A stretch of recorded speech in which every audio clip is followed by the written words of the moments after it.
যখন এই দেশে হক্কানে আলেমদেরকে জেলখানায় ঢুকায় দেওয়ার পরে পদলেহনকারী কিছু উলামাইসু, এই সমস্ত নিকৃষ্ট শ্রেণীর উলামারা যারা ওদের পদলেহন করেছে, ওদের পা চেটেছে, ওদের ব্যাপারে বলেছে এরা অলি বংশের লোক।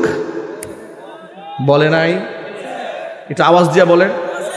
নাকি আপনারা কোনো আতঙ্কে আছেন যে আপা চট করে আসে কিনা? অলি বংশের লোক, এ কথা আলেমদের মুখ থেকে বের হয় নাই। আরো জোরে বলেন। এরা হচ্ছে আসল ধর্ম ব্যবসায়ী। কথা বলতে হবে, ঠিক কিনা বলে? এরা হচ্ছে আসল ধর্ম ব্যবসায়ী। এই ধর্ম ব্যবসায়ীরা জাতির কাছে চিহ্নিত হয়ে গেছে, জাতির কাছে স্পষ্ট হয়েছে। জালেমের প্রশংসা বাণী যাদের মুখ থেকে উচ্চারিত হয়েছে তারাই আসল ধর্ম ব্যবসায়ী। জালিমের রুশানলে যারা পড়েছে তারা ধর্ম ব্যবসায়ী নয়, তারা ধার্মিক, তারা আল্লাহওয়ালা, তারা ফাঁসির মঞ্চে উঠতে জানে, বাতিলের সাথে আপোষ করতে জানে না। প্রিয় যুবক ভাইয়েরা আমার, এই সমস্ত নামধারী মুসলমান বাহ্যিকভাবে প্রমাণ করে তারা মুসলমান, কিন্তু অন্তরের মধ্যে খোদা বিদ্বেষী, অন্তরের মধ্যে কোরআন বিদ্বেষী, অন্তরের মধ্যে আলেম বিদ্বেষ যারা লালন করে, এরা হলো মুনাফিক। এই সমস্ত মুনাফিকরা যদি মারা যায়, এদের জন্য দোয়া করে কোনো লাভ হবে না। কোরআন বলেছে ইস্তাগফির লাহুম আও লা তাস্তাগফির লাহুম ইন তাস্তাগফির লাহুম 70 মাররাতান ফালাই ইয়াগফিরাল্লাহু লাহুম ওয়াল্লাহু লা ইয়াহদিল কওমাল ফাসিকিন। আল্লাহর নবীকে আল্লাহ পাক বললেন, ও নবীজি, এই সমস্ত মুনাফিকদের জন্য আমি আল্লাহর কাছে মাগফিরাত কামনা করেন কিংবা নাই করেন কোনো লাভ নাই। আপনি যদি এদের জন্য 70 বারও আমার কাছে ক্ষমা প্রার্থনা করেন, আমি আল্লাহ তাআলা কশিন কালেও এই সমস্ত মুনাফিকদেরকে আমি আল্লাহ ক্ষমা করব না। আল্লাহ তাআলা ফাসিক লোকদেরকে হেদায়েত দান করেন না। আয়াত আল্লাহ রাব্বুল আলামিন নাযিল করে দিলেন। ইতিমধ্যে মুনাফিকদের সর্দার আব্দুল্লাহ ইবনে উবাই ইবনে সালুল মারা গেল। আব্দুল্লাহ ইবনে উবাই ইবনে সালুল মারা যাওয়ার পরে তার ছেলের নামও ছিল আব্দুল্লাহ। মুনাফিকদের সর্দারের ছেলে আব্দুল্লাহ ছিল একজন খাঁটি সাহাবী, নবী করিম সাল্লাল্লাহু আলাইহি ওয়াসাল্লামের একনিষ্ঠ সাহাবী। নবীজি সাল্লাল্লাহু আলাইহি ওয়াসাল্লামের কাছে আব্দুল্লাহ আসলো, এসে বলল, ইয়া রাসূলুল্লাহ, আমার বাবা আব্দুল্লাহ মারা গেছে, আপনার কাছে আমার আবদার, আমার বাবাকে কবরের মধ্যে মাদফুন করার আগে তার গায়ে যে কাফনের কাপড়টা পরায় দেওয়া হবে। যেহেতু সে অন্যায় করেছে, অপরাধ করেছে আমি জানি, কিন্তু আমি ছেলে হিসেবে বাবার প্রতি মায়া আছে। আপনার কাছে আবদার, আপনার ব্যবহৃত একটা জুব্বা দিয়ে দিবেন, আপনার ব্যবহৃত জুব্বা দিয়ে আমার বাবাকে আমরা কাফন পরাইয়া দিব। নবীজি সাল্লাল্লাহু আলাইহি সাল্লাম রাজি হয়ে গেলেন, ঠিক আছে, অসুবিধা নাই। আব্দুল্লাহ বললেন, ইয়া রাসূলুল্লাহ, আপনার কাছে আমার আরেকটা আবদার, আমার পিতার জানাজার নামাজের ইমামতি আপনি করবেন। নবীজি সাল্লাল্লাহু আলাইহি সাল্লাম তাতেও রাজি হয়ে গেলেন। এবার বললেন, আমার পিতাকে কবরের মধ্যে যখন মাদফুন করা হবে, আপনার মুখের লালা মুবারক আপনি লাগাই দিবেন, যাতে করে ফেরেশতারা প্রশ্ন করলে সওয়াল জবাব করার ক্ষেত্রে আমার বাবার জন্য সহজ হয়ে যায়। আল্লাহর নবী এতটা উদার মনের ছিলেন, যে লোকটা আল্লাহ রসুলের এত ক্ষতি সাধন করেছে, আল্লাহর হাবিবকে এত মারতে চেয়েছে, এত আঘাত করেছে, কষ্ট দিয়েছে, উহুদের ময়দানের পিছন দিক থেকে মুজাহিদ বাহিনী নিয়ে পালায়ে গেছে, এত তার ব্যাপারে মনের মধ্যে কষ্ট থাকার পরেও সে যেন জাহান্নামে না যায়, তার প্রতিও আল্লাহর নবী ভালোবাসার প্রদর্শন করে জানাজার নামাজ পড়াবার জন্য সামনের দিকে এগিয়ে গেলেন। জানাজায় যাচ্ছেন এমন সময় ওমরে ফারুক রাদিয়াল্লাহু তাআলা আনহু পিছন দিক থেকে হুজুরের জামা টান দিয়ে ধরেছেন। ইয়া রাসূলুল্লাহ, কার জানাজার নামাজ আপনি পড়তে যাচ্ছেন? কদ নাহাকা রাব্বুকা, আপনার রব তো আপনাকে নিষেধ করেছে, সূরা তাওবার মধ্যে আল্লাহ পাক তো নিষেধ করেছেন। নবীজি বললেন, ওমর, আল্লাহ তাআলা আমাকে নিষেধ করে নাই, বাল খাইয়ারানি, আল্লাহ আমার ইখতিয়ার দিয়েছেন। আল্লাহ কোরআনে বলেছেন, ক্ষমা প্রার্থনা করেন কিংবা নাই করেন, 70 বার ক্ষমা প্রার্থনা করলেও কাজ হবে না। আমার এই উম্মতের জন্য প্রয়োজনে আমি আল্লাহর কাছে 70 বারের বেশি অধিক আমি আল্লাহর কাছে মাগফিরাত কামনা করব। কত মায়া অন্তরে, জুড়ে কোন সুবহানাল্লাহ। শত্রুর জন্য আল্লাহ রাসূলের এত মায়া। আল্লাহর নবী জানাজার নামাজ শেষ করলেন, সাহাবায়ে কেরাম জানাজা পড়লেন।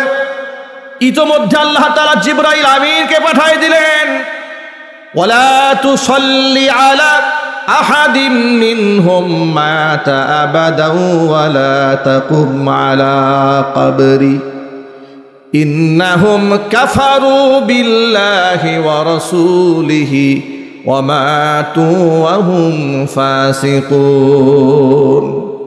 ও নবীজি, এই সমস্ত মুনাফিকদের কেউ যদি মারা যায়, আপনি এদের জানাজার নামাজ পড়াবেন না, এদের জন্য আপনি দোয়া করবেন না, এমন কি এদের কবরের পাশে গিয়া দাঁড়িয়ে আমার কাছে মাগফিরাত কামনা করবেন না। কারণ তারা বাহ্যিকভাবে ইসলাম প্রকাশ করলেও ইন্নাহুম কাফারু বিল্লাহি ওয়া রাসূলিহি, অন্তর থেকে এরা আমি আল্লাহকে অস্বীকার করেছে, আমার রসুলকে ওরা অস্বীকার করেছে। ওয়া মাতু ওয়া হুম ফাসিকুন, পাপিষ্ঠ হইয়া তারা দুনিয়া থেকে মারা গেছে। আমার ভাইরা, এই যদিও আয়াতটা নাজিল হয়েছে আব্দুল্লাহ ইবনে উবাই ইবনে সালুল রাসূল মুনাফিকিন, মুনাফিকদের সর্দারের ব্যাপারে নাজিল হয়েছে। মুফাসসিরিন কিরামরা বলেছেন বিষয়টা ছিল আম, এর মানে ব্যাপক অর্থে বুঝিয়েছে এই দুনিয়ার মধ্যে যত মুনাফিক আছে, মুনাফিকদের জানাজার নামাজ পড়ে কোনো ফায়দা নাই। আজকে বর্তমান সমাজে আসমান থেকে আমাদের কাছে ওহী আর আসে না, কারণ ওহীর দরজা ১,৫০০ বছর আগে বন্ধ হয়ে গেছে। ঠিক কিনা বলেন? জিবরাইল এই দুনিয়াতে আর ওহী নিয়ে আসবেন না। নবুয়ত রিসালাতের দরজা বন্ধ হয়ে গেছে। নবুয়ত আর রিসালাতের দরজা যদি বন্ধ না হতো, আর নবুয়তের সিলসিলা যদি জারি থাকতো, তাহলে যে আমরা দাবি করে বসি না ৯০ থেকে ৯৫% মুসলমানের দেশ, আসলে এত মুসলমান এই দেশে খুঁজে পাওয়া যাইতো না। কথা ঠিক নেবে? ঠিক। এদেশে বহু লোক আছে উপরে ইসলাম প্রকাশ করে কিন্তু অন্তরে মুনাফিকে ভরা, এরকম লোক সমাজে নাই? আরো চিৎকার দিয়ে বলতে হবে নাই? আছে। আল্লাহর হাবিব রাহমাতুল লিল আলামিন কি বলেছেন শোনেন। হুজুর বলেছেন আলামাতুল মুনাফিকি সালাসাতুন ওয়া ফি রিওয়ায়াতিন আরবাতুন, মুনাফিকের আলামত ৩টি, অন্য বর্ণনা আছে 4টি। হুজুর বলেছেন মুনাফিকের 1 নম্বর আলামত ইদা হাদ্দাসা কাযাবা, যখন সে কথা বলে কথায় কথায় সে মিথ্যা কথা বলে। মিথ্যাবাদী সমাজ আছে না নাই? 2 নম্বর ওয়া ইদা ওয়াদা আখলাফা, ওয়াদা করলে ওয়াদার খেলাফ করে। 3 নম্বর ওয়া ইদা আতুমিনা খানা, যদি তার কাছে কোনো আমানত রাখা হয় তাহলে সে আমানতের খিয়ানতি করে। আরেকটা হাদিসের মধ্যে এসেছে ওয়া ইদা খাসামা ফাজারা, যদি সে ঝগড়া করে, ঝগড়া বিবাদ করতে গিয়ে অশ্লীল ভাষায় গালিগালাজ করে। এই সমস্ত আলামত যার মধ্যে আছে তার মধ্যে মুনাফিকের আলামত আছে। জোরে জোরে বলেন নাউজুবিল্লাহ। আজকে সব জায়গার মধ্যে মুনাফিকে ভরে গেছে। দেখেন ব্যবসা বাণিজ্যের মধ্যে মুনাফিকি, দোকানদার ব্যবসা করতে গিয়া 2 নম্বর জিনিসকে মানুষের কাছে 1 নম্বর বলে বিক্রি করে, ওজনে কম দেয়, খাদ্যে ভেজাল দেয়। রমজান সামনে দেখে আগে থেকেই বুট, আগে থেকেই তেল, আগে থেকেই খেজুরগুলা কি গুদামজাত করে কৃত্রিম ক্রাইসিস তৈরি করে মানুষের জন্য দ্রব্য মূল্যের দাম বাড়িয়ে দেয়। আছে না নাই? আরো জোরে বলেন আছে না নাই? আল্লাহ যেন হেদায়েত দান করেন। জোরে জোরে কোন আমিন। ব্যবসায়ী ভাইদের জন্য ছোট্ট 2টা কথা মনে রাখবেন। 1 নম্বর কথা হলো আত্তাজিরুস সাদুকুল আমিন মা'আন নাবিয়্যিন ওয়াস সিদ্দিকিন ওয়াস শুহাদা ওয়াস সালিহিন। নবী করিম সাল্লাল্লাহু আলাইহি সাল্লাম বলেছেন সত্যবাদী আমানতদার ব্যবসায়ীদের হাসর হবে নবীদের সাথে, শহীদদের সাথে, সিদ্দিকিনদের সাথে। অন্য একটা হাদিসের মধ্যে আল্লাহর হাবিব বলেন ইউহশারুত তুজ্জারু ইয়াওমাল কিয়ামাতি ফুজ্জারান, ব্যবসায়ীদেরকে কিয়ামতের ময়দানে উঠানো হবে পাপিষ্ঠ ব্যক্তি হিসেবে। যদি কোন নাউজুবিল্লাহ। ইল্লা মান ইত্তাকা ওয়া সাদ্দাকা, তবে একমাত্র তাকওয়াবান ব্যক্তি ব্যবসায়ী যারা, আর যারা সত্যবাদী ব্যবসায়ী তাদের বিষয়টা সম্পূর্ণ ভিন্ন। কারণ সত্যবাদী ব্যবসায়ীদের হাসর হবে নবীদের সাথে, শহীদদের সাথে। জোরে কোন আল্লাহু আকবার। ব্যবসায়ীদের হাসর শহীদদের সাথে হোক, আল্লাহ যেন তাদেরকে সততার সাথে ব্যবসা বাণিজ্য পরিচালনার তৌফিক দান করে। জোরে করে আমিন। কথাটা মনে থাকবে তো ইনশাল্লাহ। তাহলে মুনাফিকের আলামত 3টি, অফি রিওয়ায়াতিন আরবা 4টি। ইদা হাদ্দাসা কাযাবা, কথা যখন বলে মিথ্যা কথা বলে। মনে থাকবে কথাটা? সবাই বলেন কথা যখন বলে মিথ্যা কথা বলে। আবার ওয়াদা যখন করে ওয়াদা খেলাফ করে। আমানত যখন রাখা হয় আমানতের খিয়ানতি করে। ঝগড়া যখন হয় অশ্লীল ভাষায় গালিগালাজ করে। মুনাফিকের কয়টা আলামত গেল? এই 4টা আলামত যার মধ্যে আছে সে কমপ্লিটলি মুনাফিক। এবার নিজেকে আয়নায় চেহারা দেখুন, যেগুলা কি আমার মধ্যে আছে কিনা। কথা বলতে কি আমি মিথ্যা কথা বলি কিনা, ওয়াদা করলে খেলাফ হয় কিনা, আমানত রাখলে খিয়ানত করি কিনা, ঝগড়া হলে অশ্লীল ভাষায় গালিগালাজ করি কিনা। যদি এগুলো থাকে তাহলে আল্লাহর কাছে খাস দিলে তওবা করে ফেলেন।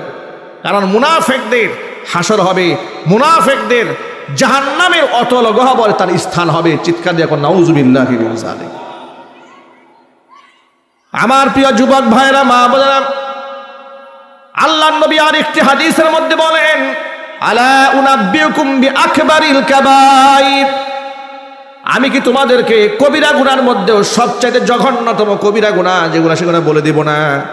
সাহাবায়ে কেরাম বললেন, নিশ্চয়ই বলে দিন ইয়া রাসূলুল্লাহ।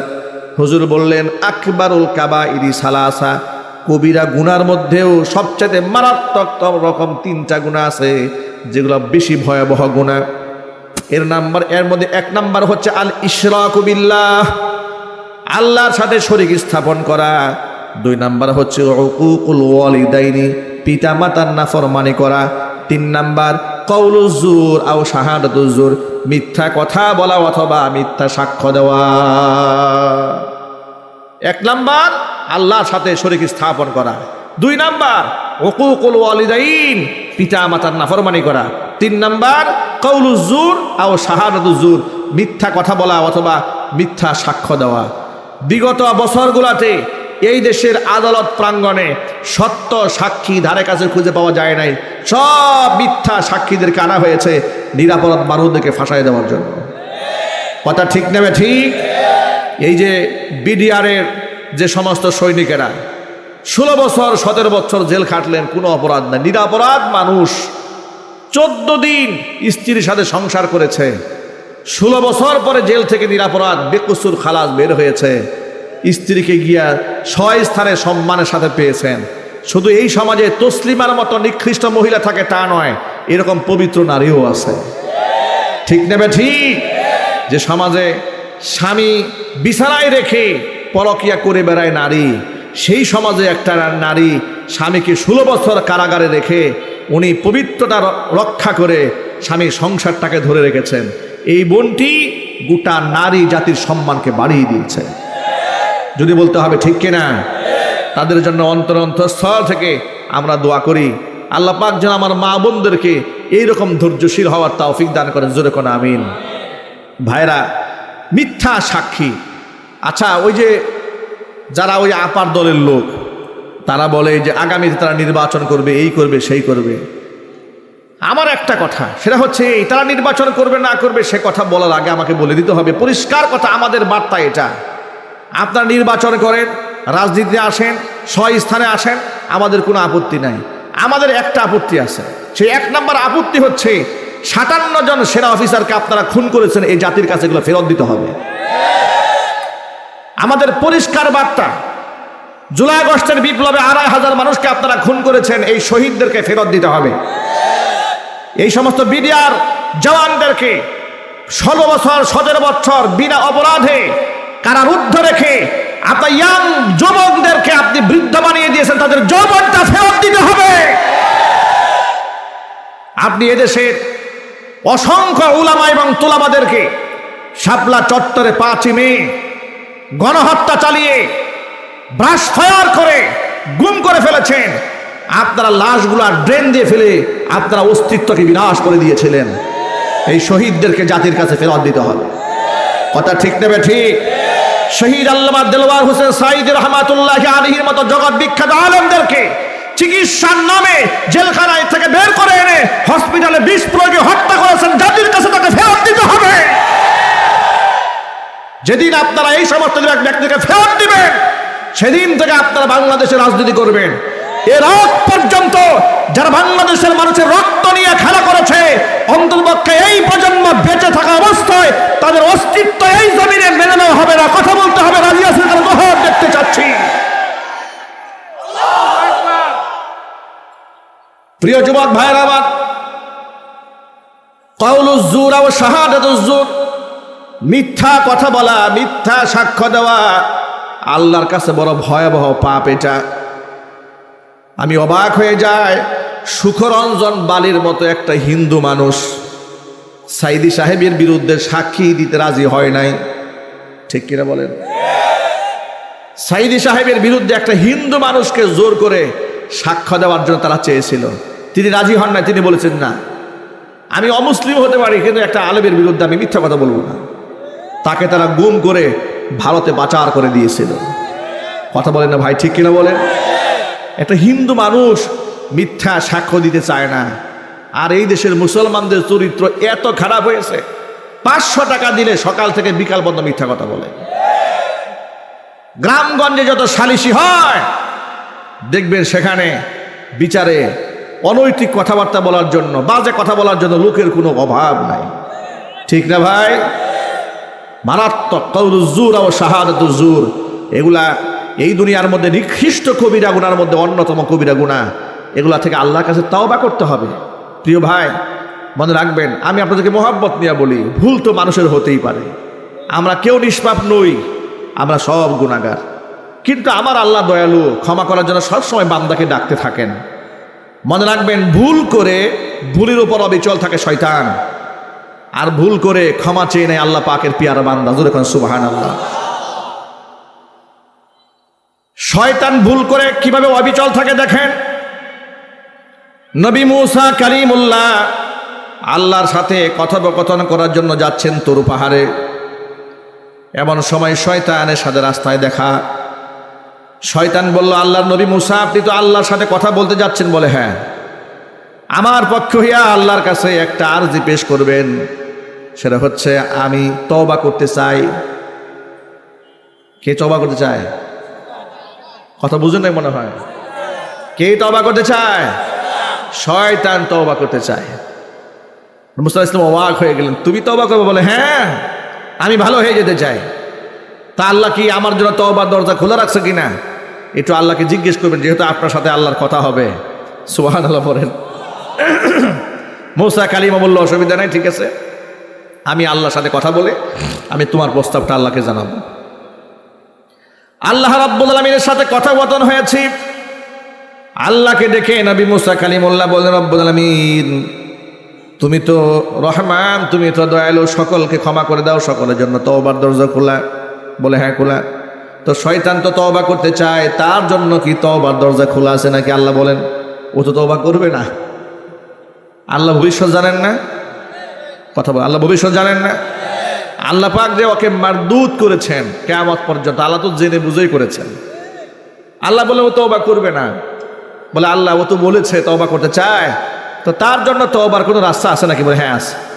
তুমি তাকে বলে দিও যাওয়ার সময় যে এই আদমকে সেজদা না করার কারণে সে গুমরাহ হয়েছে, মারদুদ হয়েছে, রাজিম হয়েছে। সে যদি, আদম তো মারা গেছে, আদমের কবরের সামনে গিয়ে সেজদা দেয় আর আমি আল্লাহর কাছে মাফ চাই, তা আমি ওকে মাফ করে দেব। মুসা আলাইহিস সালাতু ওয়াস সালাম তুর পাহাড় থেকে নেমে এলেন।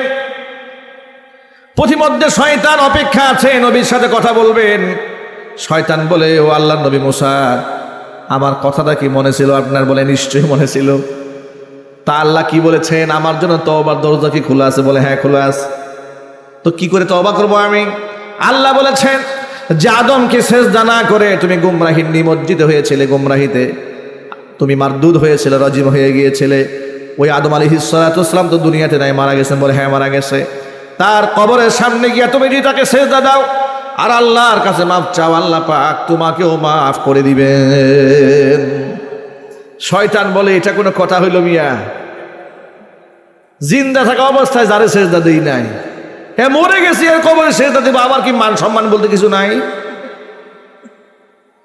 আল্লাহ পাক সব জানেন। কে জানেন? সব। শয়তানের নাকি একটা মান সম্মান আছে।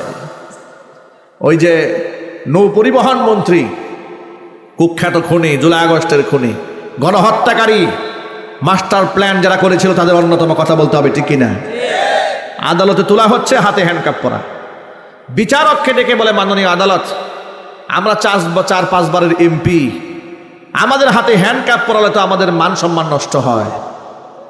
চিন্তা করছেন? শয়তানের যেমন মান সম্মান, ওরও ওই রকম মান সম্মান। কথা ঠিক নেবে ঠিক? এদেশের আলেম ওলামা যাদের হাতকে স্পর্শ করে লোকেরা নিজেকে ধন্য মনে করে, ঠিক না ভাই? যে আলেমদের হাতকে স্পর্শ করে লোকেরা নিজেকে ধন্য মনে করে, যুগ যুগ ধরে মনে রাখে, গল্প করে বেড়ায়, অমুক হুজুরের সাথে আমার মুসাফা হয়েছিল, ঠিক না ভাই? গর্বের সাথে লোকেরা বলে। ময়মনসিংহ ফুলপুরে এক মাহফিলে গেছে, প্রশাসনের এক ঊর্ধ্বতন কর্মকর্তার দাওয়াতে, বিরাট আয়োজন। তিনি বলেন, হুজুর, প্রশাসনের দায়িত্বশীল হওয়ার কারণে সাইদি সাহেব আমার থানায় রিমান্ডে এসেছিলেন ঢাকাতে। তো উনি যখন রিমান্ডে আসলেন, ওনার জন্য আমি রুমটা খুব সুন্দর করে, থানার পরিবেশ তো বড় জঘন্য থাকে যেখানে রিমান্ডে নেওয়া হয়, আমি একেবারে স্প্রে করে এয়ার ফ্রেশনার দিয়ে রুমটা সাজাই রাখি, সুন্দর করে বিছানা দিয়ে রেখেছি। সাইদি সাহেব আসলেন, এত সুন্দর পরিবেশ দেখে আমার দিকে তাকে মুস্কি হাসলেন, হেসে বললেন, ওসি সাহেব, থানার পরিবেশ কি এত সুন্দর থাকে নাকি? তো ওসি সাহেব জবাবে বললেন, তিনি আমার কাছে গল্প করে বলতেছেন এইবার, যে হুজুর, আমি তখন তাকে জবাবে বলেছিলাম যে হুজুর, প্রশাসনের লোক হওয়ার কারণে আজকে আপনাকে একটা সেবা করার সুযোগ পেয়েছে। আপনাকে আমরা পেতাম কোথায়? আপনাকে তো হাতেই পাওয়া যায় না। এদেশের ওলামারা তো আল্লাহ পাক তাদেরকে এত সম্মান দিয়েছেন, এক একজনকে আসমানে তারা বানিয়ে দিয়েছেন। সুবহানাল্লাহ বলেন। যে আপনাকে নাগাল পেতাম কোথায়? পুলিশ প্রশাসনের লোক হওয়ার কারণে আজকে আপনার সেবা করার সুযোগ হয়েছে। দেখেন, ওই যে সেবা তিনি করলেন, এটা সারা জীবন তার একটা গল্পের পুঁজি হয়েছে। তিনি আমার কাছে গল্প করলেন। আপনারা মনে রাখবেন, এদেশের আলেম সমাজের হাতকে যারা স্পর্শ করেছে, বীর বাহাদুর আলেমদের, তারা সারা জীবন এই ইতিহাসকে গর্বের সাথে ধারণ করে বেড়াবেন। সেই সমস্ত আলেমদেরকে তোমরা মানুষের সামনে চোর বদমাশ হিসেবে উপস্থাপন করেছিলে, ঠিক না? যে আলেমদের জুতা সোজা করে লোকেরা ধন্য মনে করে নিজেকে, সে আলেমদের পায়ে তোমরা লোহার ডান্ডা বেরি পরিয়েছিলে। মুফতি সাখাওয়াত হোসেন রাজি হাফিজাহুল্লাহ, তিনি স্টেটমেন্ট দিয়েছেন, কয়েকদিন আগে ইন্টারভিউ দিয়েছেন আমার দেশ পত্রিকাতে, যে তার পায়ে ডান্ডা বেরি পরাতে গিয়ে পা কেটে রক্তাক্ত হয়ে গিয়েছিল, তারপরেও তার ডান্ডা বেরি ছাড়ে নাই। তার বাবার ইন্তেকাল হয়েছে, প্যারোলে মুক্তি দেওয়া হয়েছে, হাতের মধ্যে হ্যান্ডকাপ পরিয়ে, হ্যান্ডকাপরত অবস্থায় হাতের মধ্যে লোহার বাঁধন নিয়ে জানাজার নামাজের ইমামতি করেছে। আলেমদের সাথে তোমরা এই আচরণ করেছ, তখন আলেমদের মান সম্মান নষ্ট হয় নাই? আলেমদের ইজ্জত নষ্ট হয় নাই? এই জন্য আলেমদের ইজ্জত যারা নষ্ট করবে, তাদেরকে ধ্বংস করার দায়িত্ব আল্লাহ নিজ হাতে গ্রহণ করেছে। একটা হাদিস আপনাদেরকে শোনায় দেই, রাত এখন অনেক গভীর, কথাটা মনে রাখবেন। আমি এই কথা বলেই বয়ান শেষ দিকে নিয়ে যাচ্ছি ইনশাআল্লাহ।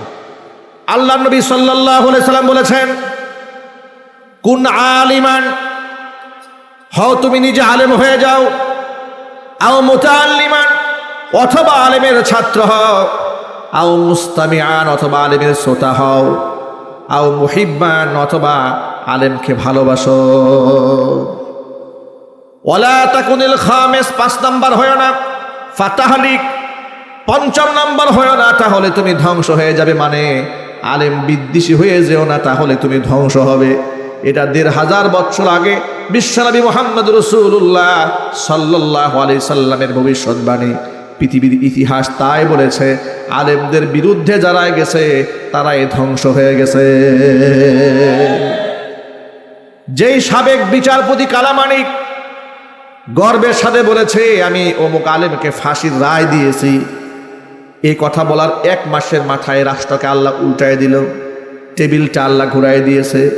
ভিক্ষুকের মতো, ফকিরের মতো, মিসকিনের মতো, চোরের মতো দেশ ছেড়ে পালিয়ে যেতে চেয়েছে। কলা পাতার মধ্যে শুয়ে আছে, আরে ফকির। এই ছবিটা বাধাই করে, ল্যামিনেটিং করে প্রত্যেকটা আদালতের বিচারকের পেছনে ঝুলাই রাখা উচিত, যাতে করে বিচারকেরা দেখে এই চেয়ারের অপব্যবহার করলে, ক্ষমতার অপব্যবহার করলে এই যে কালামানিকের মতো অবস্থা হবে। ঠিক নেবে, ঠিক বলেন ভাই? প্রিয় ভাইরা, এই জন্য আলেমদেরকে মহব্বত করবেন, আলেমদেরকে ভালোবাসবেন। আলেমরা জাতির শ্রেষ্ঠ সন্তান, এদেশের সম্পদ তারা। আপনারা দেখে শুধুমাত্র পরকালীন ঈমান আমলের হেফাজত আলেমরা করে তা নয়, দেশের মানুষ যদি কোনো ক্রাইসিস মোমেন্টে পড়ে, কোনো দুর্যোগপূর্ণ অবস্থায় পড়ে যায়, আলেমরাই সবার আগে সাহায্যের হাত বাড়ায়। ঠিক না বলেন ভাই? কোথাও আগুন লেগেছে, জলোচ্ছ্বাস হয়েছে, ঘূর্ণিঝড় হয়েছে, বন্যা দেখা দিয়েছে, করোনা হয়েছে, সবার আগে সাহায্যের হাত আলেমদেরটা যায়। কথা বলতে হবে, ঠিক কিনা? তাহলে আলেমরা আপনাদের দুনিয়াতেও যেমন সহযোগিতার হাত বাড়ায়, আবার আপনাদের ঈমান আমলের পাহারাদারি করে। নাস্তিক বেঈমানরা রাষ্ট্রের ইসলাম নিয়ে যদি ষড়যন্ত্র করে, দেশের ঈমান ও ইসলাম নিয়ে ষড়যন্ত্র করে, জীবনের ঝুঁকি নিয়ে আলেমরা সবার আগে কথাবার্তা বলে। ঠিক কিনা? এই জন্য আলেমরা তাদের টার্গেটে পরিণত হয়ে যায়। এইগুলা দেখে আমাদের কোনো ভয় নাই, কারণ আল্লাহর পথে যারা চলে, আল্লাহর কথা যারা বলে, তাদের কি কোনো ভয় আছে? যখন এই দেশে হক্কানে আলেমদেরকে জেলখানায় ঢুকায় দেওয়ার পরে পদলেহনকারী কিছু উলামাইসু, এই সমস্ত নিকৃষ্ট শ্রেণীর উলামারা যারা ওদের পদলেহন করেছে, ওদের পা চেটেছে, ওদের ব্যাপারে বলেছে এরা অলি বংশের লোক। বলে নাই? এটা আওয়াজ দিয়ে বলেন। নাকি আপনারা কোনো আতঙ্কে আছেন যে আপা চট করে আসে কিনা? অলি বংশের লোক, এ কথা আলেমদের মুখ থেকে বের হয় নাই। আরো জোরে বলেন। এরা হচ্ছে আসল ধর্ম ব্যবসায়ী। কথা বলতে হবে, ঠিক কিনা বলেন? এরা হচ্ছে আসল ধর্ম ব্যবসায়ী। এই ধর্ম ব্যবসায়ীরা জাতির কাছে আজ চিহ্নিত হয়ে গেছে, জাতির কাছে স্পষ্ট হয়েছে। জালেমের প্রশংসাবাণী যাদের মুখ থেকে উচ্চারিত হয়েছে, তারাই আসল ধর্ম ব্যবসায়ী। জালিমের রুশানলে যারা পড়েছে, তারা ধর্ম ব্যবসায়ী নয়, তারা ধার্মিক, তারা আল্লাহওয়ালা, তারা ফাঁসির মঞ্চে উঠতে জানে, বাতিলের সাথে আপোষ করতে জানে না। প্রিয় যুবক ভাইয়েরা আমার, এই সমস্ত নামধারী মুসলমান বাহ্যিকভাবে প্রমাণ করে তারা মুসলমান, কিন্তু অন্তরের মধ্যে খোদা বিদ্বেষী, অন্তরের মধ্যে কোরআন বিদ্বেষী, অন্তরের মধ্যে আলেম বিদ্বেষ যারা লালন করে, এরা হলো মুনাফিক। এই সমস্ত মুনাফিকরা যদি মারা যায়, এদের জন্য দোয়া করে কোনো লাভ হবে না। কোরআন বলেছে, ইস্তাগফির লাহুম আও লা তাস্তাগফির লাহুম ইন তাস্তাগফির লাহুম 70 মাররাতান ফালান ইয়াগফিরাল্লাহু লাহুম ওয়াল্লাহু লা ইয়াহদিল কওমাল ফাসিকিন। আল্লাহর নবীকে আল্লাহ পাক বললেন, ও নবীজি, এই সমস্ত মুনাফিকদের জন্য আমি আল্লাহর কাছে মাগফিরাত কামনা করেন কিংবা নাই করেন, কোনো লাভ নাই। আপনি যদি এদের জন্য 70 বার আমার কাছে ক্ষমা প্রার্থনা করেন, আমি আল্লাহ তাআলা কশিন কালেও এই সমস্ত মুনাফিকদেরকে আমি আল্লাহ ক্ষমা করব না। আল্লাহ তাআলা ফাসিক লোকদেরকে হেদায়েত দান করেন না। আয়াত আল্লাহ রাব্বুল আলামিন নাযিল করে দিলেন। ইতিমধ্যে মুনাফিকদের সর্দার আব্দুল্লাহ ইবনে উবাই ইবনে সালুল মারা গেল। আব্দুল্লাহ ইবনে উবাই ইবনে সালুল মারা যাওয়ার পরে তার ছেলের নামও ছিল আব্দুল্লাহ। মুনাফিকদের সর্দারের ছেলে আব্দুল্লাহ ছিল একজন খাঁটি সাহাবী, নবী করিম সাল্লাল্লাহু আলাইহি ওয়াসাল্লামের একনিষ্ঠ সাহাবী। নবীজি সাল্লাল্লাহু আলাইহি ওয়াসাল্লামের কাছে আব্দুল্লাহ আসলো, এসে বলল, ইয়া রাসূলুল্লাহ, আমার বাবা আব্দুল্লাহ মারা গেছে, আপনার কাছে আমার আবদার, আমার বাবাকে কবরের মধ্যে মাদফুন করার আগে তার গায়ে যে কাফনের কাপড়টা পরায় দেওয়া হবে। যেহেতু সে অন্যায় করেছে, অপরাধ করেছে আমি জানি, কিন্তু আমি ছেলে হিসেবে বাবার প্রতি মায়া আছে। আপনার কাছে আবদার, আপনার ব্যবহৃত একটা জুব্বা দিয়ে দিবেন, আপনার ব্যবহৃত জুব্বা দিয়ে আমার বাবাকে আমরা কাফন পরাইয়া দিব। নবীজি সাল্লাল্লাহু আলাইহি সাল্লাম রাজি হয়ে গেলেন, ঠিক আছে, অসুবিধা নাই। আব্দুল্লাহ বললেন, ইয়া রাসূলুল্লাহ, আপনার কাছে আমার আরেকটা আবদার, আমার পিতার জানাজার নামাজের ইমামতি আপনি করবেন। নবীজি সাল্লাল্লাহু আলাইহি সাল্লাম তাতেও রাজি হয়ে গেলেন। এবার বললেন, আমার পিতাকে কবরের মধ্যে যখন মাদফুন করা হবে, আপনার মুখের লালা মুবারক আপনি লাগাই দিবেন, যাতে করে ফেরেশতারা প্রশ্ন করলে সওয়াল জবাব করার ক্ষেত্রে আমার বাবার জন্য সহজ হয়ে যায়। আল্লাহর নবী এতটা উদার মনের ছিলেন, যে লোকটা আল্লাহ রসুলের এত ক্ষতি সাধন করেছে, আল্লাহর হাবিবকে এত মারতে চেয়েছে, এত আঘাত করেছে, কষ্ট দিয়েছে, উহুদের ময়দানের পেছন দিক থেকে মুজাহিদ বাহিনী নিয়ে পালায়ে গেছে, এত তার ব্যাপারে মনের মধ্যে কষ্ট থাকার পরেও সে যেন জাহান্নামে না যায়, তার প্রতিও আল্লাহর নবী ভালোবাসার প্রদর্শন করে জানাজার নামাজ পড়াবার জন্য সামনের দিকে এগিয়ে গেলেন। জানাজায় যাচ্ছেন এমন সময় ওমরে ফারুক রাদিয়াল্লাহু তাআলা আনহু পিছন দিক থেকে হুজুরের জামা টান দিয়ে ধরেছেন। ইয়া রাসূলুল্লাহ, কার জানাজার নামাজ আপনি পড়তে যাচ্ছেন? কদ নাহাকা রাব্বুকা, আপনার রব তো আপনাকে নিষেধ করেছে। সূরা তাওবার মধ্যে আল্লাহ পাক তো নিষেধ করেছেন। নবীজি বললেন, ওমর, আল্লাহ তাআলা আমাকে নিষেধ করে নাই, বাল খাইয়ারানি, আল্লাহ আমার ইখতিয়ার দিয়েছেন। আল্লাহ কোরআনে বলেছেন, ক্ষমা প্রার্থনা করেন কিংবা নাই করেন, 70 বার ক্ষমা প্রার্থনা করলেও কাজ হবে না। আমার এই উম্মতের জন্য প্রয়োজনে আমি আল্লাহর কাছে 70 বারের বেশি অধিক আমি আল্লাহর কাছে মাগফিরাত কামনা করব।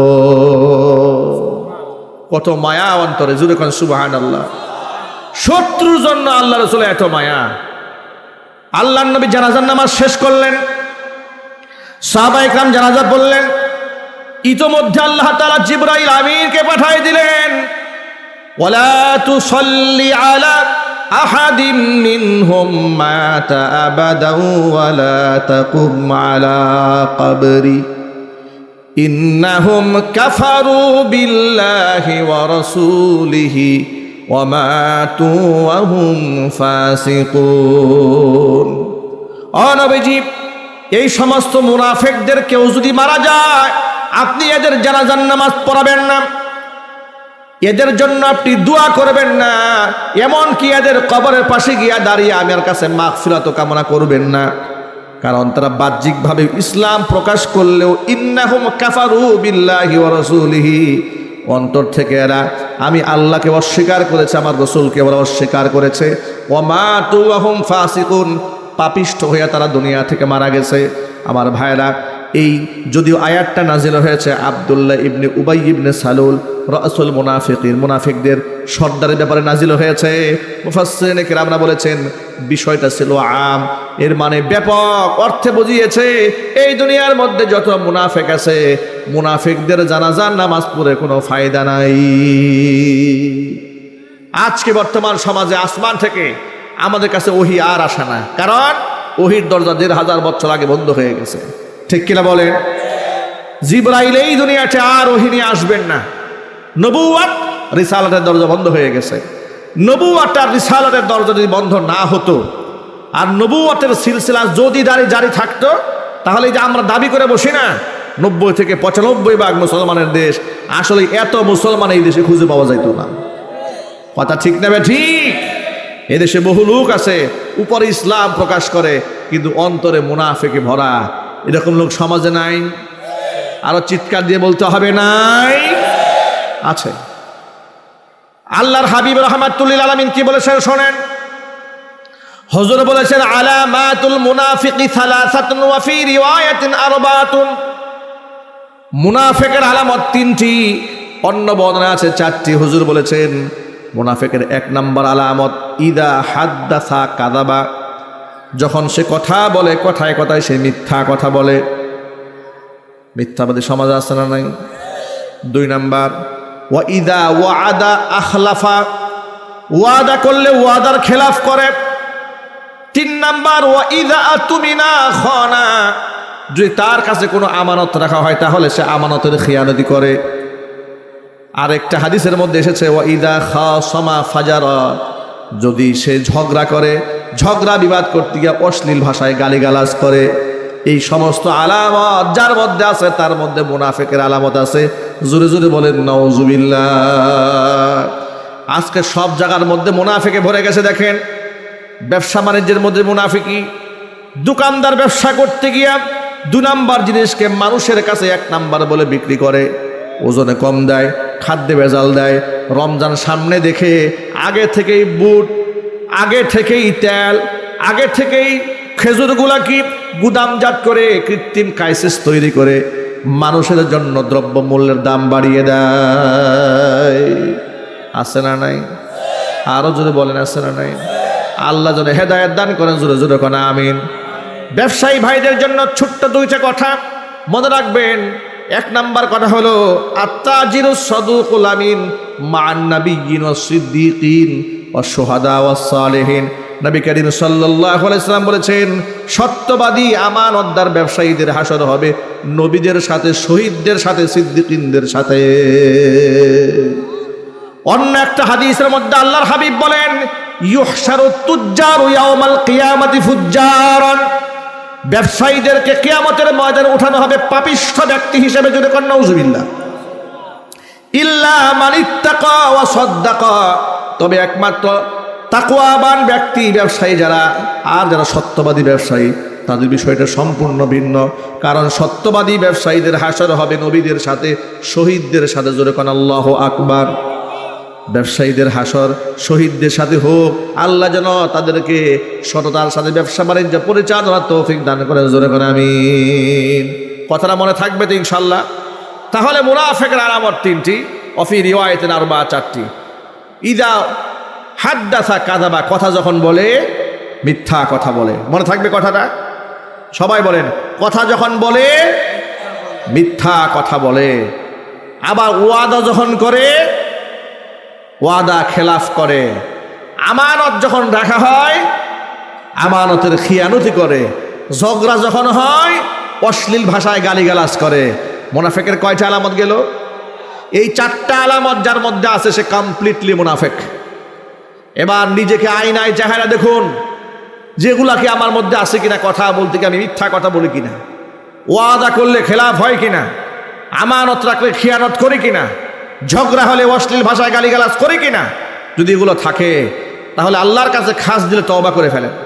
কারণ মুনাফিকদের হাসর হবে, মুনাফিকদের জাহান্নামের অতল গহ্বরে তার স্থান হবে। চিৎকার দিয়ে এখন নাউজুবিল্লাহি মিন যালিক। আমার প্রিয় যুবক ভাইরা, মা বোনেরা, আল্লাহর নবী আর একটি হাদিসের মধ্যে বলেন, আলা উনাব্বিউকুম বিআকবারিল কাবাইর, আমি কি তোমাদেরকে কবিরা গুনার মধ্যেও সবচাইতে জঘন্যতম কবিরা গুনাহ যেগুলো সেগুলো বলে দিব না? সাহাবায়ে কেরাম বললেন, নিশ্চয়ই বলে দিন ইয়া রাসূলুল্লাহ। হুজুর বললেন, আকবারুল কাবাইরি সালাসা, কবিরা গুনার মধ্যেও সবচাইতে মারাত্মক রকম তিনটা গুনাহ আছে যেগুলো বেশি ভয়াবহ গুনাহ। এর মধ্যে এক নাম্বার হচ্ছে আল ইশরাকু বিল্লাহ, আল্লাহর সাথে শরীক স্থাপন করা। দুই নাম্বার হচ্ছে উকুকুল ওয়ালিদাইনি, পিতা মাতার নাফরমানি করা। তিন নাম্বার কওলুজ জুর আও শাহাদাতুজ জুর, মিথ্যা কথা বলা অথবা মিথ্যা সাক্ষ্য দেওয়া। এক নাম্বার আল্লাহর সাথে শরীক স্থাপন করা।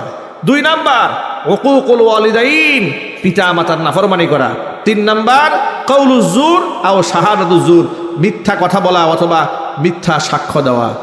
বিগত বছরগুলোতে এই দেশের আদালত প্রাঙ্গণে সত্য সাক্ষী ধারে কাছে খুঁজে পাওয়া যায় নাই।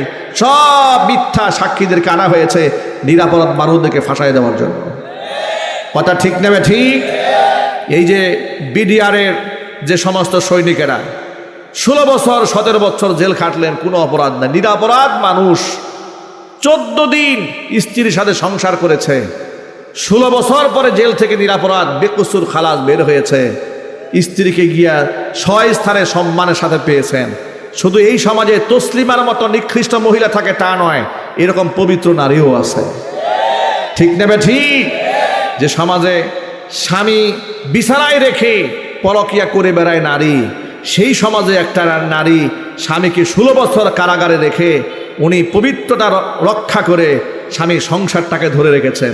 এই বোনটি গোটা নারী জাতির সম্মানকে বাড়িয়ে দিয়েছে। যদি বলতে হবে ঠিক কিনা? তাদের জন্য অন্তরস্থল থেকে আমরা দোয়া করি, আল্লাহ পাক যেন আমার মা বোনদেরকে এইরকম ধৈর্যশীল হওয়ার তৌফিক দান করেন। জোরে কোন আমিন। ভাইরা, মিথ্যা সাক্ষী। আচ্ছা, ওই যে যারা ওই আপার দলের লোক, তারা বলে যে আগামীতে তারা নির্বাচন করবে, এই করবে সেই করবে। আমার একটা কথা, সেটা হচ্ছে তারা নির্বাচন করবে না করবে সে কথা বলার আগে আমাকে বলে দিতে হবে পরিষ্কার কথা। আমাদের বার্তা এটা, আপনারা নির্বাচন করেন, রাজনীতিতে আসেন, 6 স্থানে আসেন, আমাদের কোনো আপত্তি নাই। আমাদের একটা আপত্তি আছে, সেই 1 নম্বর আপত্তি হচ্ছে 57 জন সেনা অফিসারকে আপনারা খুন করেছেন, এই জাতির কাছে এগুলো ফেরত দিতে হবে। আমাদের পরিষ্কার বার্তা, জুলাই আগস্টের বিপ্লবে 2,500 মানুষকে আপনারা খুন করেছেন, এই শহীদদেরকে ফেরত দিতে হবে। এই সমস্ত বিডিআর জওয়ানদেরকে 16 বছর 17 বছর বিনা অপরাধে কারারুদ্ধ রেখে আপনার ইয়াং যুবকদেরকে আপনি বৃদ্ধ বানিয়ে দিয়েছেন, তাদের যৌবনটা ফেরত দিতে হবে। আপনি এদেশের অসংখ্য উলামা এবং তুলামাদেরকে শাপলা চত্বরে 5 মে গণহত্যা চালিয়ে ব্রাশ ফায়ার করে গুম করে ফেলেছেন। আপনারা লাশগুলো ড্রেন দিয়ে ফেলে আপনারা অস্তিত্বকে বিনাশ করে দিয়েছিলেন। এই শহীদদেরকে জাতির কাছে ফেরত দিতে হবে। কথা ঠিক নেবে ঠিক? শহীদ আল্লামা দেলোয়ার হোসেন সাঈদী রহমাতুল্লাহি আলাইহির মতো জগৎ বিখ্যাত আলেমদেরকে চিকিৎসার নামে জেলখানায় থেকে বের করে এনে হসপিটালে বিষ প্রয়োগে হত্যা করেছেন। জাতির কাছে তাকে ফেরত দিতে হবে। যেদিন আপনারা এই সমস্ত ব্যক্তিকে ফেরত দিবেন, সেদিন থেকে আপনারা বাংলাদেশের রাজনীতি করবেন। এর আগ পর্যন্ত যারা বাংলাদেশের মানুষের রক্ত নিয়ে খেলা করেছে, অন্ততপক্ষে এই প্রজন্ম বেঁচে থাকা অবস্থায় তাদের অস্তিত্ব এই জমিনে মেনে নেওয়া হবে না। কথা বলতে হবে, রাজি আছি, তারা মহৎ দেখতে চাচ্ছি। প্রিয় যুবক ভাইরা আমার, কাউলুজ জুর ও শাহাদাতুজ জুর, মিথ্যা কথা বলা, মিথ্যা সাক্ষ্য দেওয়া আল্লাহর কাছে বড় ভয়াবহ পাপ। এটা আমি অবাক হয়ে যাই, সুখরঞ্জন বালির মতো একটা হিন্দু মানুষ সাইদি সাহেবের বিরুদ্ধে সাক্ষী দিতে রাজি হয় নাই। ঠিক কিনা বলেন? সাইদি সাহেবের বিরুদ্ধে একটা হিন্দু মানুষকে জোর করে সাক্ষ্য দেওয়ার জন্য তারা চেয়েছিল, তিনি রাজি হন না। তিনি বলেছেন, না, আমি অমুসলিম হতে পারি, কিন্তু একটা আলেমের বিরুদ্ধে আমি মিথ্যা কথা বলবো না। তাকে তারা গুম করে ভারতে পাচার করে দিয়েছিল। কথা বলেন না ভাই? ঠিক কিনা বলেন? একটা হিন্দু মানুষ মিথ্যা সাক্ষ্য দিতে চায় না। আর এই দেশের মুসলমানদের চরিত্র এত খারাপ হয়েছে, 500 টাকা দিলে সকাল থেকে বিকাল পর্যন্ত মিথ্যা কথা বলে। গ্রামগঞ্জে যত সালিশি হয় দেখবেন সেখানে বিচারে অনৈতিক কথাবার্তা বলার জন্য, বাজে কথা বলার জন্য লোকের কোনো অভাব নাই। ঠিক না ভাই? মারাত্মক কাউলুজ জুর ও শাহাদাতুজ জুর, এগুলা এই দুনিয়ার মধ্যে নিকৃষ্ট কবিরা গুনার মধ্যে অন্যতম কবিরা গুনাহ। এগুলা থেকে আল্লাহর কাছে তওবা করতে হবে। প্রিয় ভাই, মনে রাখবেন, আমি আপনাদেরকে মহব্বত নিয়ে বলি, ভুল তো মানুষের হতেই পারে। আমরা কেউ নিষ্পাপ নই, আমরা সব গুনাহগার। কিন্তু আমার আল্লাহ দয়ালু, ক্ষমা করার জন্য সবসময় বান্দাকে ডাকতে থাকেন। মনে রাখবেন, ভুল করে ভুলের উপর অবিচল থাকে শয়তান, আর ভুল করে ক্ষমা চেয়ে নেয় আল্লাহ পাকের পিয়ারা বান্দা। জোরে কোন সুবহানাল্লাহ। শয়তান ভুল করে কিভাবে অবিচল থাকে দেখেন।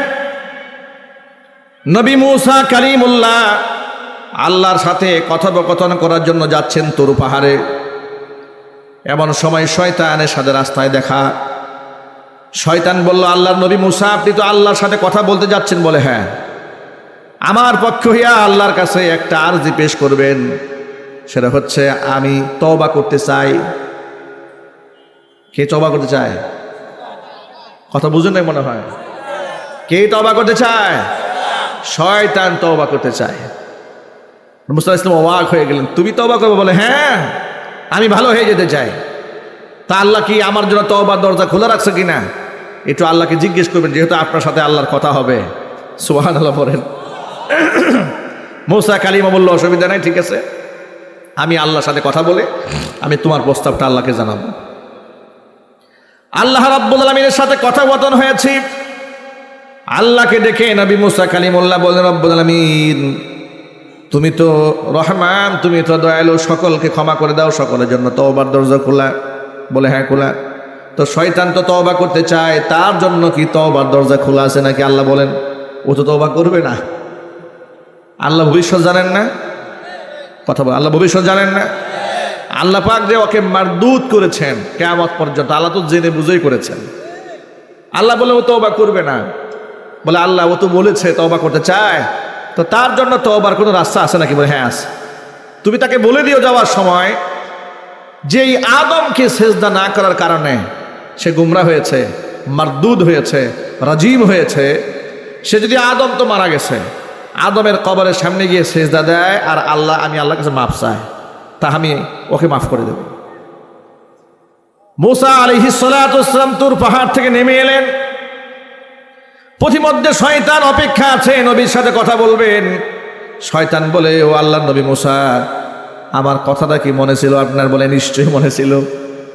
তা আল্লাহ কি বলেছেন? আমার জন্য তওবার দরজা কি খোলা আছে? বলে, হ্যাঁ খোলা আছে। তো কি করে তওবা করবো আমি? আল্লাহ বলেছেন, যে আদমকে সেজদা না করে তুমি গুমরাহির নিমজ্জিত হয়েছিলে, গুমরাহিতে তুমি মারদুদ হয়েছিলে, রাজিম হয়ে গিয়েছিলে। ওই আদম আলাইহিস সালাতু ওয়াস সালাম তো দুনিয়াতে নাই, মারা গেছেন। বলে হ্যাঁ মারা গেছে। তার কবরের সামনে গিয়া তুমি যদি তাকে সেজদা দাও আর আল্লাহর কাছে মাফ চাও, আল্লাহ পাক তোমাকেও মাফ করে দিবেন। শয়তান বলে এটা কোনো কথা হইল মিয়া? জিন্দা থাকা অবস্থায় যারে সেজদা দেই নাই, হ্যাঁ মরে গেছি আর কবরে সেজদা দেব, আবার কি মান সম্মান বলতে কিছু নাই? আল্লাহ পাক সব জানেন। কে জানেন? সব। শয়তানের নাকি একটা মান সম্মান আছে। ওই যে নৌ পরিবহন মন্ত্রী, কুখ্যাত খুনি, জুলাই আগস্টের খুনি, গণহত্যাকারী, মাস্টার প্ল্যান যারা করেছিল তাদের অন্যতম কথা বলতে হবে, ঠিক কিনা? আদালতে তোলা হচ্ছে, হাতে হ্যান্ডকাপ পরা। বিচারককে ডেকে বলে, মাননীয় আদালত, আমরা 4-5 বারের এমপি, আমাদের হাতে হ্যান্ডকাপ পরালে তো আমাদের মান সম্মান নষ্ট হয়। চিন্তা করছেন? শয়তানের যেমন মান সম্মান, ওরও ওই রকম মান সম্মান। কথা ঠিক নেবে? ঠিক।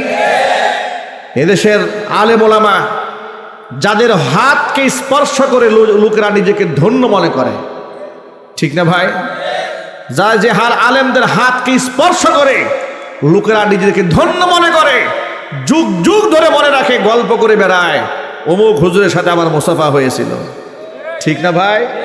গর্বের সাথে লোকেরা বলে। ময়মনসিংহ ফুলপুরে এক মাহফিলে গেছে, প্রশাসনের এক ঊর্ধ্বতন কর্মকর্তার দাওয়াতে, বিরাট আয়োজন। তিনি বলেন, হুজুর, প্রশাসনের দায়িত্বশীল হওয়ার কারণে সাইদি সাহেব আমার থানায় রিমান্ডে এসেছিলেন ঢাকাতে। তো উনি যখন রিমান্ডে আসলেন, ওনার জন্য আমি রুমটা খুব সুন্দর করে, থানার পরিবেশ তো বড় জঘন্য থাকে যেখানে রিমান্ডে নেওয়া হয়, আমি একেবারে স্প্রে করে এয়ার ফ্রেশনার দিয়ে রুমটা সাজাই রাখি, সুন্দর করে বিছানা দিয়ে রেখেছি। সাইদি সাহেব আসলেন, এত সুন্দর পরিবেশ দেখে আমার দিকে তাকে মুস্কি হাসলেন, হেসে বললেন, অধি সাহেব, থানার পরিবেশ কি এত সুন্দর থাকে নাকি?